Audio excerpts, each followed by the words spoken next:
आदाब, नमस्कार। उम्मीद है पूरी फैमिली अच्छी होगी, अपना और अपनों का ख्याल रख रही होगी। सुनो द्रौपदी, कब तक आस लगाओगी तुम बीके हुए मीडिया से? कैसी रक्षा मांग रही हो दुशासन दरबारों से? स्वयं जो लज्जाहीन पड़े हैं ये क्या लाज बचाएंगे? सुनो द्रौपदी, शस्त्र उठा लो, अब गोविंद ना आएंगे। इन पंक्तियों के जरिए देश में बढ़ती रेप कल्चर, महिलाओं के साथ अत्याचार, दुष्कर्म के बारे में कहना चाहता हूं। अभी पिछले दिनों पश्चिम बंगाल में हुई जघन्य अपराध, महिला डॉक्टर की हत्या व बलात्कार, साथ ही साथ इन्हीं 10 दिनों में कम से कम 10 ऐसे यौन उत्पीड़न के मामले इस बात को सोचने पे मजबूर करता है कि आजादी के 78 साल बाद भी महिलाओं की अस्मत को लूटने वाले आज खुले आम घूम रहे हैं और हम विकसित भारत का सपना संजोकर अमृत काल में जी रहे हैं। भारतीय संविधान के जनक डॉक्टर अंबेडकर के अनुसार किसी भी समुदाय की प्रगति को महिलाओं द्वारा हासिल की गई प्रगति के स्तर से मापना चाहिए। आजादी के पहले और आजादी के बाद भी भारतवर्ष की आन बान शान इस मुल्क की बेटियां रही हैं, मगर इस बात का शर्म भी है और अफसोस भी कि बेटी बचाओ बेटी पढ़ाओ महिला सशक्तिकरण के नाम पर एक ढकोसला है। क्योंकि जिस कोलकाता शहर में महिला डॉक्टर के साथ नृशंस वारदात को अंजाम दिया गया, उस राज्य की महिला मुख्यमंत्री और बाकी विपक्षी दलों ने उसी डॉक्टर की मौत पर सियासत का चादर लपेटते हुए बेटी के परिवार का दर्द, उनकी आंसुओं को पूरे समाज के सामने एक मजाक बनाकर रख दिया है।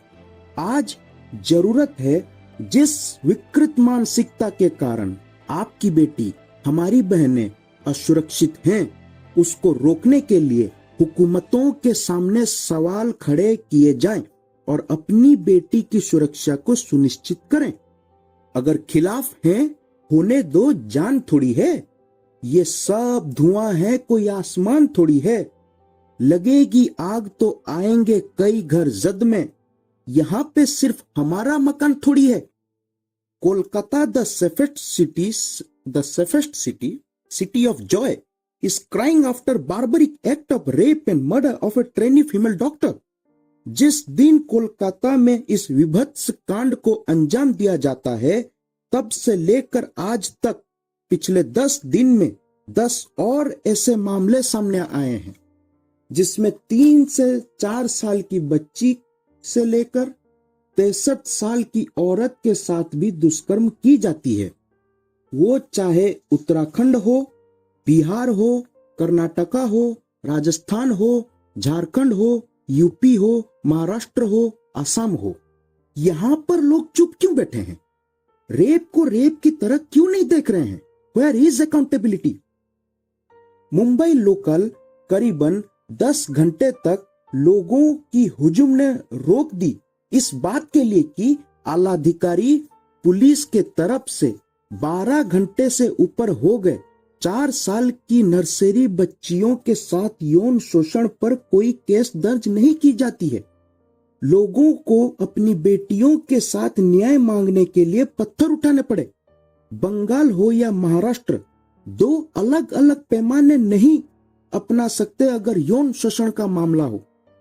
वही नंदीग्राम, उसी बंगाल में महिला को नग्न कर सड़क पर घसीटा जाता है, जिसमें आरोपी वहां के विपक्ष से जुड़ा है। नंदीग्राम का एमएलए वेस्ट बंगाल विधानसभा में लीडर ऑफ अपोजिशन है, शुवेंदु अधिकारी। महाराष्ट्र के थाने में जहां बच्चियों के साथ दुष्कर्म होता है, वहां के मुख्यमंत्री का होम कॉन्स्टिट्यूएंसी है एकनाथ शिंदे। जो लोग नंदीग्राम में हुई महिला और उसकी बेटी के साथ दुष्कर्म पर आज चुप हैं, कल तक डॉक्टर्स की सुरक्षा पर ममता बनर्जी की सरकार को घेर रहे थे। वहीं दूसरी तरफ बदलापुर में, महाराष्ट्र में 4 साल की बच्चियों के साथ घिनौनी हरकत पर पर्दादारी लिपापोती कर रही महाराष्ट्र पुलिस, जो 12 अगस्त की वारदात पर एफआईआर दर्ज करने के लिए कई दिन लगा देती है। वहां का मुख्यमंत्री बेशर्मी के साथ यह कहता है कि जो महिलाएं अपनी बेटियों की सुरक्षा के लिए रोड पर आ गए, वो राजनीति कर रहे हैं। आधी आबादी कहकर वोट लेने वाले आधी आबादी की सुरक्षा क्यों भूल जाते हैं? महिलाओं को देवी मानने वाले देश में जहां बेटियों की पूजा होती है, उस देश का दुर्भाग्य यह है कि रेप, यौन उत्पीड़न जैसे संवेदनशील घटना राजनीति की भेंट चढ़ गई है। एक तरफ देश भर में डॉक्टर, स्टूडेंट, सिविल सोसाइटी की मांग है कोलकाता में महिला डॉक्टर के साथ हुई हैवानियत पर जल्द से जल्द इंसाफ हो, तो दूसरे तरफ आने वाले दिनों में महाराष्ट्र बंद की घोषणा कर दी गई है ताकि उन छोटी बच्चियों के साथ हुई यौन उत्पीड़न के मामले पर गुनहगार पर जल्द से जल्द कार्रवाई हो सके। राजनीति से ऊपर उठकर हम महिलाओं, बच्चियों के साथ यौन शोषण, दुष्कर्म, अत्याचार जैसे मामलों में एक पैमाना क्यों नहीं रख सकते? यह हमारी समझ के परे है कि जितनी भी राजनीतिक दल हैं, इसमें सांसद भी हैं, विधायक भी हैं, कुछ तो संवैधानिक पदों पर आज बैठे हैं। इन सभी का खुद का परिवार भी है और परिवार में बेटियां भी हैं। ये सब के सब संविधान के तहत अपनी कर्तव्यों का श्रद्धा पूर्वक निर्वहन करने की शपथ तक लेते हैं। मुझे आश्चर्य है इस बात का, ये सो कैसे रहे हैं सुकून से जब हर रोज देश के किसी कोने में महिला बेटी के साथ दुष्कर्म की खबर आती है। पार्लियामेंट का स्पेशल सेशन बुलाकर इस गंभीर मसले पर चर्चा क्यों नहीं होती? अपराधियों के खिलाफ चाहे वो किसी भी दल, समाज, जाति, धर्म से जुड़ा हो, सख्त कार्रवाई की बात क्यों नहीं होती है? क्योंकि इन सभी का अपराधियों के साथ कहीं ना कहीं सांठ गांठ जरूर है। इसीलिए राम रहीम, आसाराम बापू जो आज हत्या बलात्कार के मामले में सजा काट रहे हैं, चुनाव के वक्त जेल के बाहर बड़ी आसानी से आ जाते हैं। हमारी पुलिसिंग सिस्टम पर भी आज सवाल है। आज पुलिसिंग सिस्टम पर भी सवाल है। जब कोई व्यक्ति rape, murder, sexual assault, harassment के मामले में पकड़ा जाता है, तब आरोपी के खिलाफ एफआईआर दर्ज करने में लिपापोती यह देखकर किया जाता है कि वो इंसान किस नेता, प्रभावशाली शख्स से संपर्क रखता है। महिलाओं के साथ हो रही दुष्कर्म में पुलिस भी उतनी जिम्मेदार है जितना कि एक अपराधी।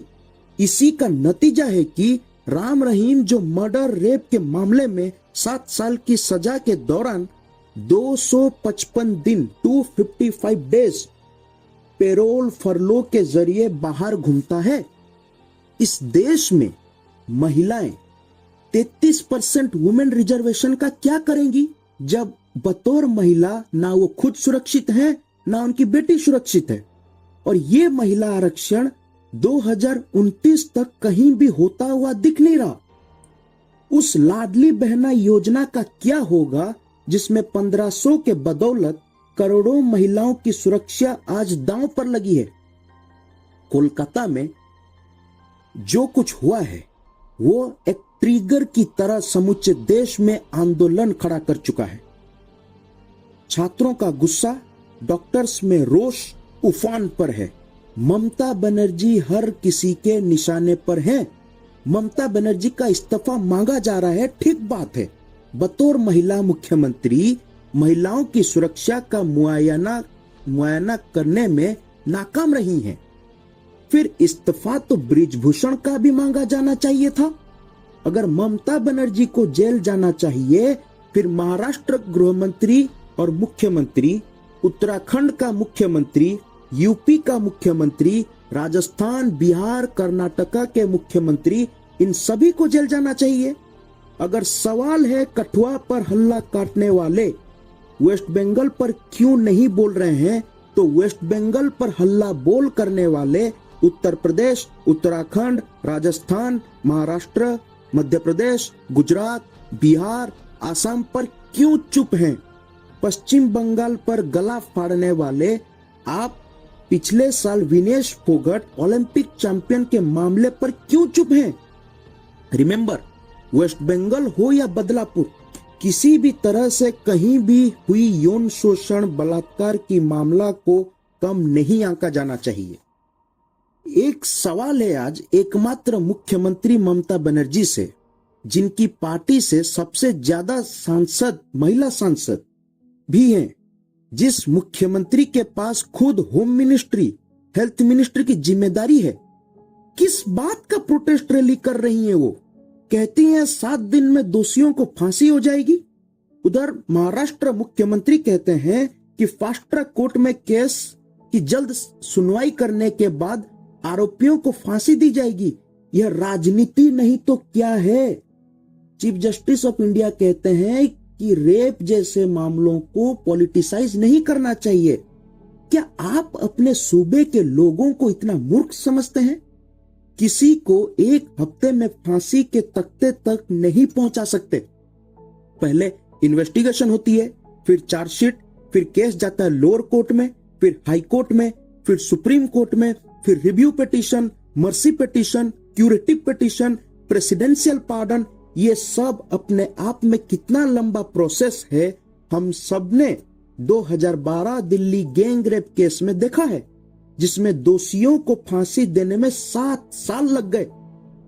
एक बार उस माता पिता पीड़िता के परिवार के बारे में सोचिए। दर दर की ठोकरें खानी पड़ती होंगी, बेटी को इंसाफ दिलाने के लिए हर रोज जलील होना पड़ता होगा, समाज में परिवार पर सवाल खड़े करने वालों का सामना करना पड़ता होगा, बेटी की चरित्र पर लांछन लगाने वालों को जस्टिफिकेशन देते देते इंसाफ के चक्कर में एक परिवार टूट जाता है, बिखर जाता है। उस मां की आंसू एक दिन भी बंद नहीं होती और सालों गुजर जाते हैं।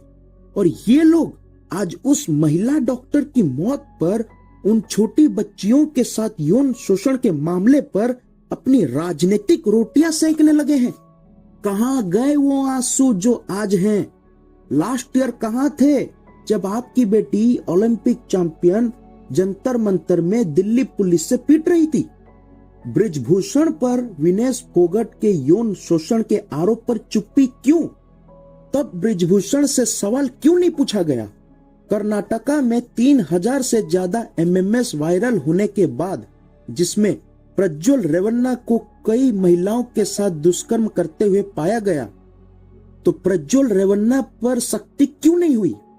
प्रधानमंत्री की खुद की अपनी लोकसभा कॉन्स्टिट्यूएंसी में आईआईटी बीएचयू की छात्रा के साथ 3 लड़के दुष्कर्म करते हैं और तीनों सत्ताधारी लोगों से जुड़े हैं।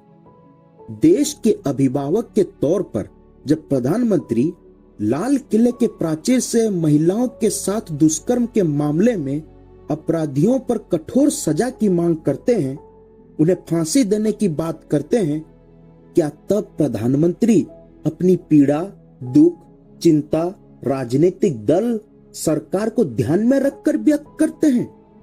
जब पिछले 1 साल से मणिपुर में हो रही महिलाओं के साथ दुष्कर्म, बलात्कार, अत्याचार का मामला सामने आता है, उधर दिल्ली पुलिस ब्रिजभूषण के खिलाफ सुप्रीम कोर्ट के कहने पर चार्जशीट फाइल करती है, जिस पर महिला कुश्ती खिलाड़ियों के साथ प्रधानमंत्री की चैंपियन बेटी विनेश फोगाट के साथ यौन शोषण करने का आरोप है।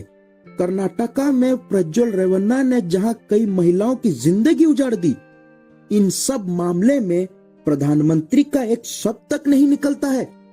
ये तेरा रेप मेरा रेप कब तक चलेगा?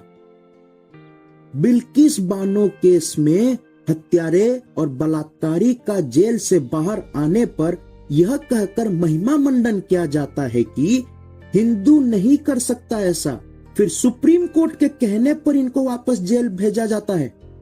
इस देश की बेटी चाहे बंगाल की हो या महाराष्ट्र की हो, जाटव की हो, ब्राह्मण हो, दलित हो, बेटी बेटी होती है।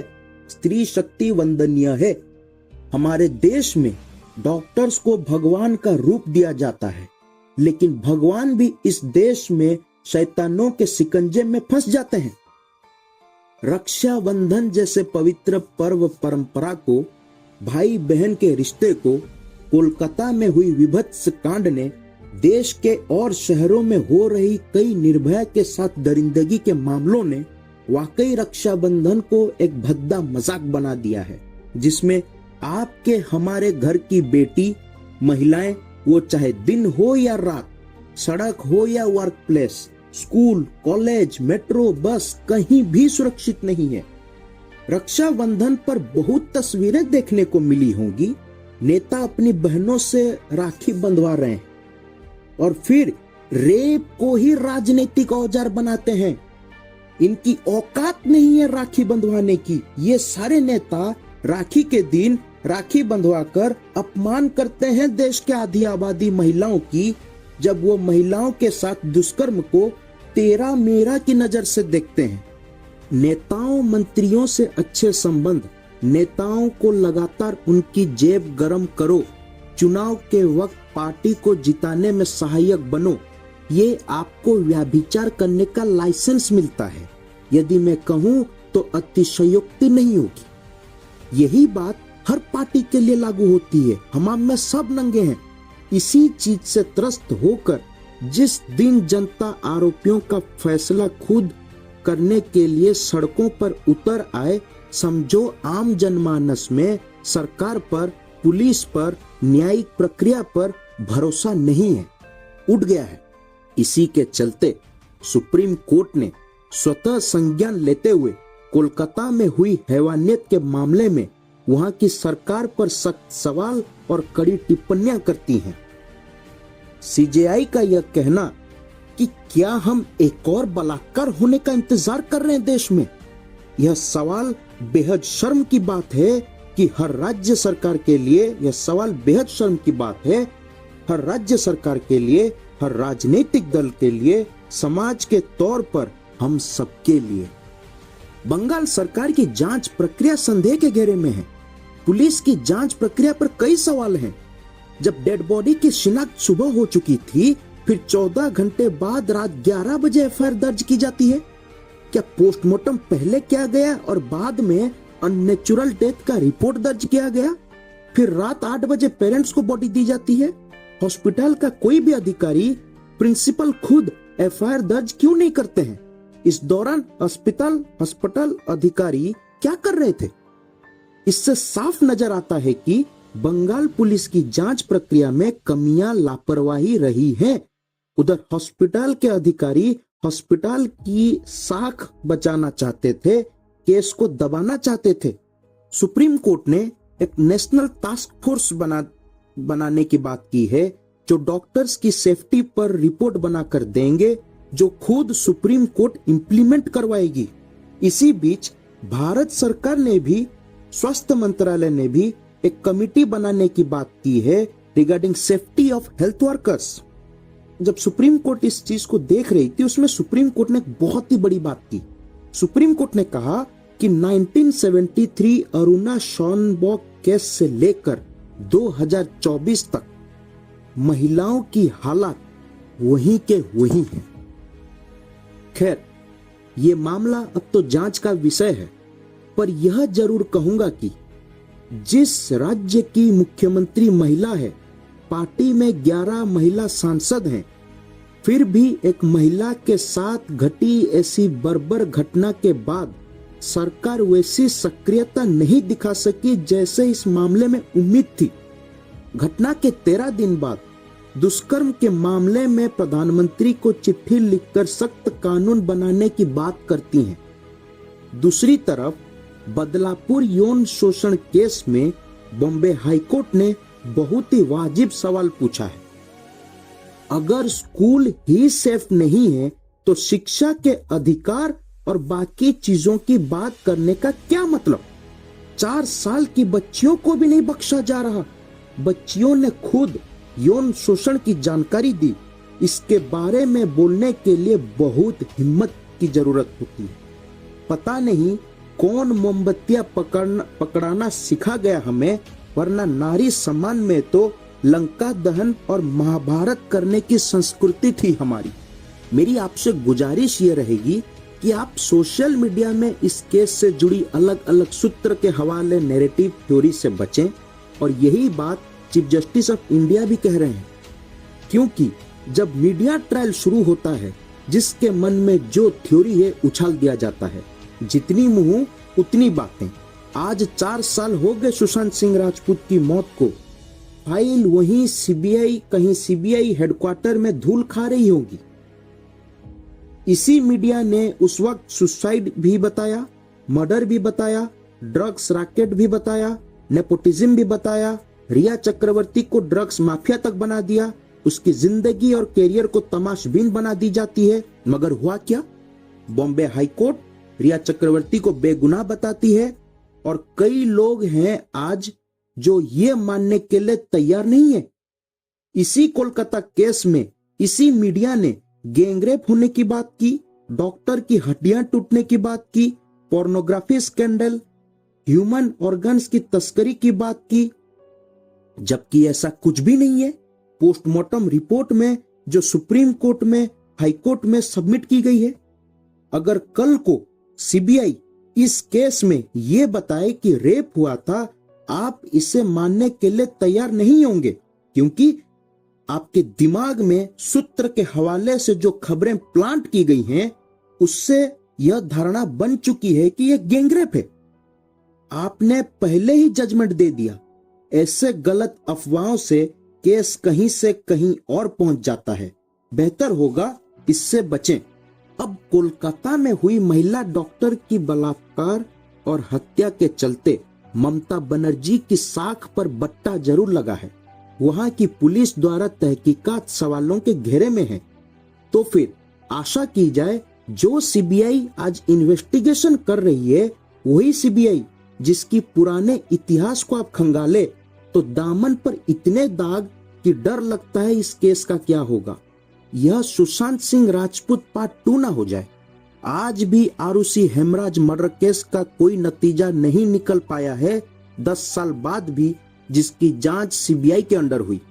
सो coming to the facts, according to National Family Health Survey 5, इस देश में 30% महिलाएं जिनकी उम्र 18 से 49 ईयर्स है, 15 साल की उम्र के बाद से वो फिजिकल वायलेंस का शिकार रही हैं, और 6% महिलाएं वो हैं जिन्होंने अपने जीवन काल में कभी ना कभी सेक्सुअल वायलेंस को सहा है।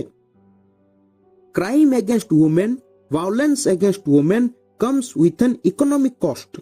जैसे कि वियतनाम को अपनी जीडीपी का 1.4% नुकसान होता है। 2021 में यूरोपियन यूनियन को 289 बिलियन यूरोस का घाटा होता है।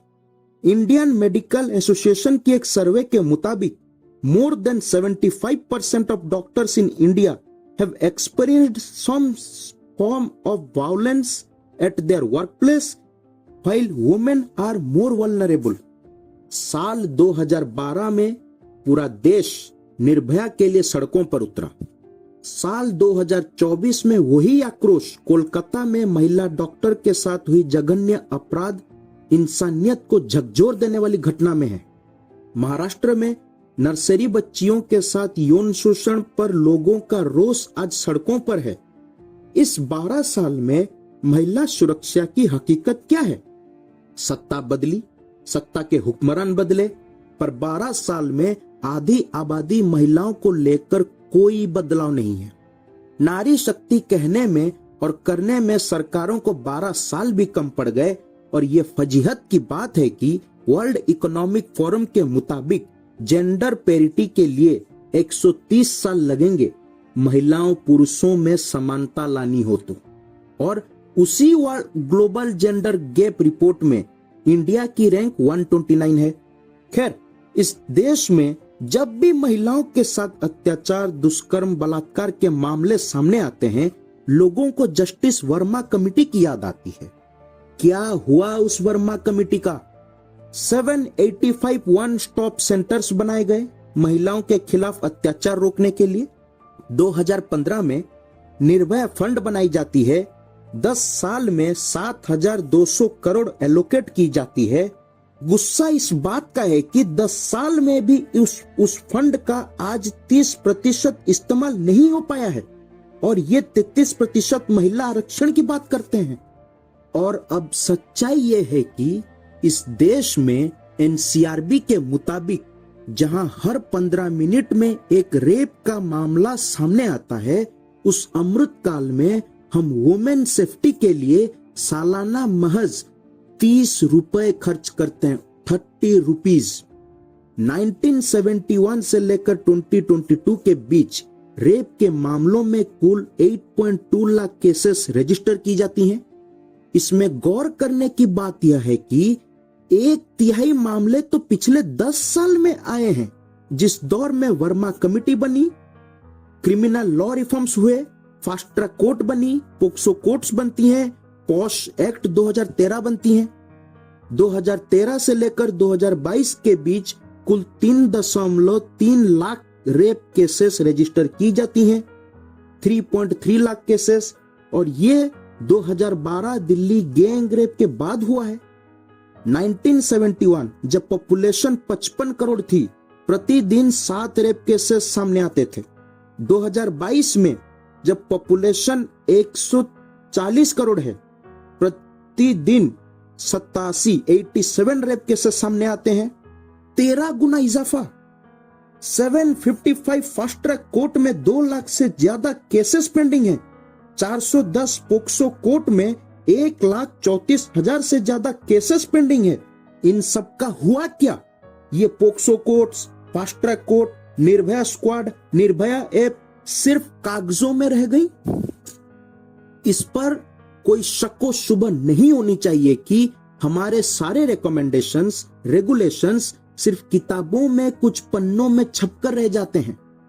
वर्मा कमेटी के तहत रेप क्राइसिस सेल कहां है?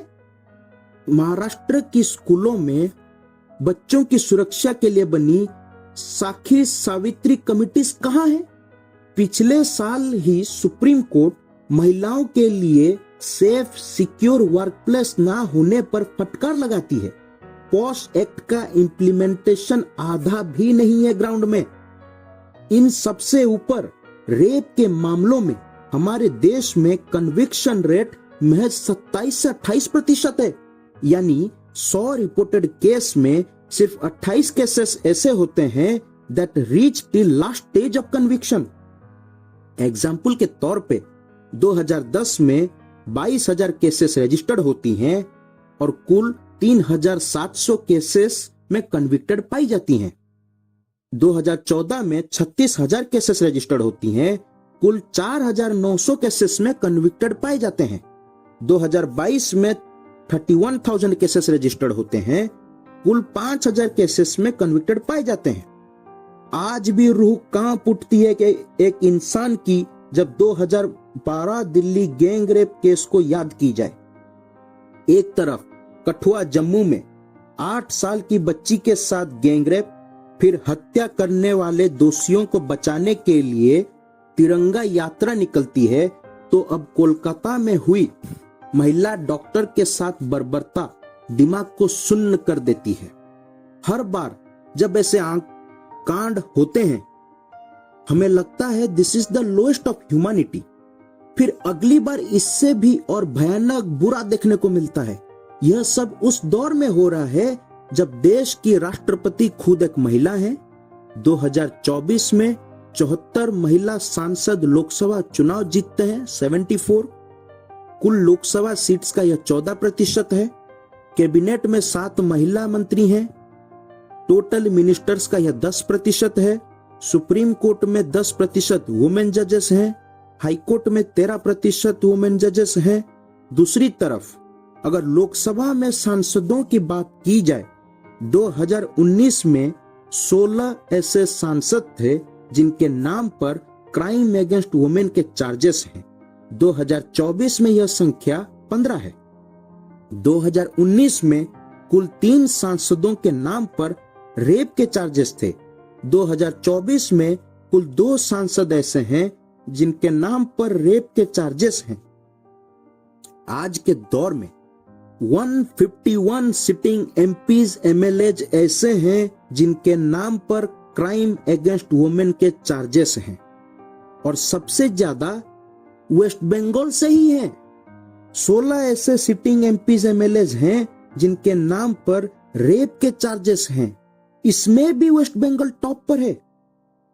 ये डाटा आपको इलेक्शन एफिडेविट से मिलेगी, मगर आपको यह जानकर हैरानी होगी कि सबसे ज्यादा सिटिंग एमपीज एमएलएस जिनके नाम पर क्राइम अगेंस्ट वुमेन के चार्जेस हैं, जिन सिटिंग एमपीज एमएलएस के नाम पर सबसे ज्यादा रेप के चार्जेस हैं, वो उस पॉलिटिकल पार्टी से बिलोंग करते हैं जो आपको राम राज्य का सपना जरूर दिखाते हैं, तो वहीं सीता की इस्मत को लूटने वाले दुराचारियों को, व्यभिचारियों को राजनीतिक संरक्षण भी देते हैं।